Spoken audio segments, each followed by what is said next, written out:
السلام عليكم ورحمة الله وبركاته.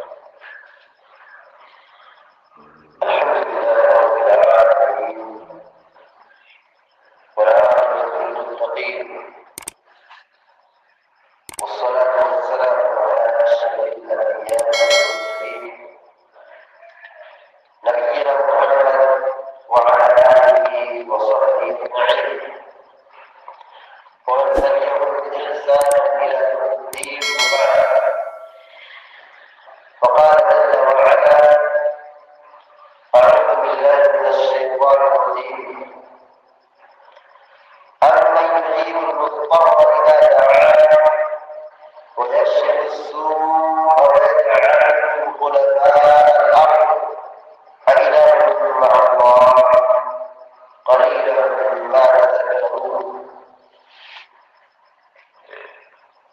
بیسواں پارہ سورۃ نمل کی آیت نمبر 62 ابھی آپ کے سامنے تلاوت کی گئی، جس میں اللہ رب العالمین یہ بات بیان فرمائی ہے کہ اللہ تبارک و تعالیٰ کمزور، پریشان حال، تنگ دست، مصیبت میں گھرے ہوئے انسان کی باتوں کو بہت جلد سنتا ہے۔ اللہ تبارک و تعالیٰ بہت جلد قبول ہوتا ہے۔ جو آدمی جس قدر پریشان ہو، جو آدمی جس قدر مصیبت سے گرا ہوا ہو، ویسے ہی اللہ تبارک و تعالیٰ ان کی دعاؤں کو قبول کرتا ہے، ان کی باتوں کو سنتا ہے۔ ہم ہماری قوم میں ہوتا ہے، ہم پریشان ہیں، ہم غریب ہیں، ہم کمزور ہیں، لاچار ہیں، مصیبت میں گری ہوئی ہے، ہماری قوم میں ہوتا ہے۔ سماج کے اکثر لوگ یہی کہتے ہیں۔ اللہ رب العالمین مصیبت میں گرے ہوئے انسانوں کی، پریشان حال لوگوں کی دعاؤں کو قبول کرتا ہے۔ لوگ دعائیں کرواتے ہیں، میں پریشان ہوں، بیمار ہوں، میرے لیے دعا کرو، میرے لیے دعا کرو، اچھی بات ہے، لیکن یہ یقین رکھنا چاہیے اور یہ ایمان رکھنا چاہیے کہ اللہ تبارک و تعالیٰ ہم پریشان حال لوگوں کی دعاؤں کو جلد قبول کرتا ہے۔ خود دعا کرتا ہے۔ دیکھیے اللہ تعالیٰ کیا کہتا ہے: أَمَّن يُجِيبُ الْمُضْطَرَّ إِذَا دَعَاهُ، کون ہے وہ شخص جو مصیبتوں میں، پریشانیوں میں گھرے ہوئے انسان کی دعاؤں کو قبول کرتا ہے؟ کون ہے وہ شخص جو پریشان حال لوگوں کی دعاؤں کو قبول کرتا ہے؟ وَيَكْشِفُ السُّوءَ، اور اللہ تبارک و تعالیٰ مشکلات کو، پریشانیوں کو، بیماریوں کو دور کرتا ہے۔ وَيَكْشِفُ السُّوءَ، مصیبتوں کو دور کرتا ہے، پریشانیوں کو دور کرتا ہے۔ وَيَجْعَلُكُمْ خُلَفَاءَ الْأَرْضِ، اور تم کو زمین کا جانشین بناتا ہے۔ مصیبت دور کر کے تم کو دولت عطا کرتا ہے، دولت کے ساتھ ساتھ زمین کا ذمہ دار بناتا ہے، زمین کا خلیفہ بناتا ہے۔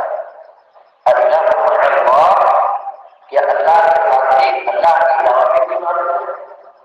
اللہ کے ساتھ بھی کوئی دوسرا معبود ہے؟ قلیلا ما تذکرون، تم کتنا کم سے حاصل۔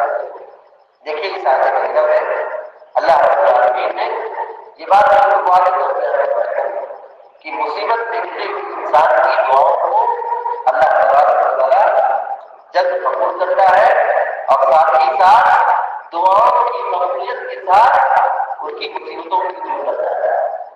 دو چیزیں، ایک چیز یہ کہ اللہ تعالیٰ ان کی دعا کو قبول کرتا ہے، مصیبت میں گھرے ہوئے انسان کی دعا کو اللہ تعالیٰ قبول کرتا ہے۔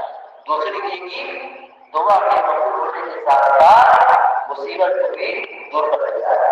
شرط یہ ہے کہ آدمی اخلاص کرے، شرط یہ کہ آدمی اللہ سے دعا کرے، دعا کے نتیجے سے، دعا کے آداب کے ساتھ، بالکل دل کی گہرائی کے ساتھ، دل کی یقین کے ساتھ اللہ تعالیٰ سے دعائیں کریں، اللہ تبارک و تعالیٰ ہمارے تمام معاملات کو، تمام مشکلات کو حل کرتا ہے۔ وہی رب العالمین ہے جو مصیبتوں کو دور کرنے والا ہے اور ہماری دعاؤں کو بھی دور کر دیتا ہے۔ ایک لمحہ نہیں سوچیں کہ وہ لوگ جو یہ کہتے ہیں کہ ہم غریب ہیں، ہم تو پریشان ہیں، ہماری کون سنتا ہے؟ یہ بہت ہی غلط بات ہے، یہ بہت ہی غلط بات ہے، عقیدے کے اعتبار سے انتہائی خطرناک بات ہے۔ اللہ سب کی سنتا ہے، اس میں کوئی شک نہیں ہے، لیکن اللہ تبارک و تعالیٰ مظلوم کی، کمزور کی، پریشان حال کی، تنگدست کی، غریب کی اور بیمار کی اللہ تبارک بہت جلد سنتا ہے، اس کی دعاؤں کو قبول کرتا ہے۔ یہی اللہ تعالیٰ نے قرآن کریم میں سورہ نمل کی آیت میں باقاعدہ بیان فرمایا ہے۔ اب جو مصیبتوں میں گھرے ہوئے انسانوں کی دعاؤں کو قبول کرتا ہے وہ رب العالمین کی حالت ہے۔ دیکھیے مکہ کے لوگ یا عرب کے لوگ یا پہلے زمانے میں کشتی پر سفر کرتے تھے، مصیبت میں گرتے تھے تو اللہ کا پکارتے تھے۔ کافر مشرک تھے، وہ اللہ ہے وہ کافر، اللہ تبارک و تعالیٰ کی دعاؤں کو قبول کرتا ہے۔ کافر کافر رہتے ہوئے، مشرک مشرک رہتے ہوئے، پریشانی کی حالت میں اللہ کو کافر، اللہ تبارک و تعالیٰ کی دعاؤں کو قبول کر لیتا تھا ان کی گریہ اتاری کی وجہ سے اور ان کی دعاؤں میں گر گرانے کی وجہ سے۔ اللہ تعالیٰ نے بہت سارے لوگوں کی دعاؤں کو قبول کیا ہے ان کی مصیبتوں اور پریشانیوں کے لیے۔ اسی لیے آگے میں کہا گیا ہے کہ وَاتَّقِ دَعْوَةَ الْمَظْلُومِ، مظلوم کی بد دعا سے، مظلوم کسے کہتے ہیں؟ جس پر لوگوں نے ظلم کیا ہے، جس پر لوگوں نے ظلم ڈھایا ہے، وہ مظلوم ہے، پریشان ہے، مصیبت میں گرا ہوا ہے، اس کی بد دعا سے بچو۔ کیوں اس کی بد دعا سے بچو؟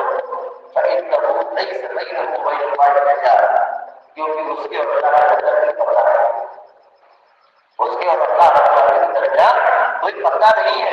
مطلب یہ کہ اس کی دعاؤں کی قبولیت کے لیے کوئی رکاوٹ نہیں۔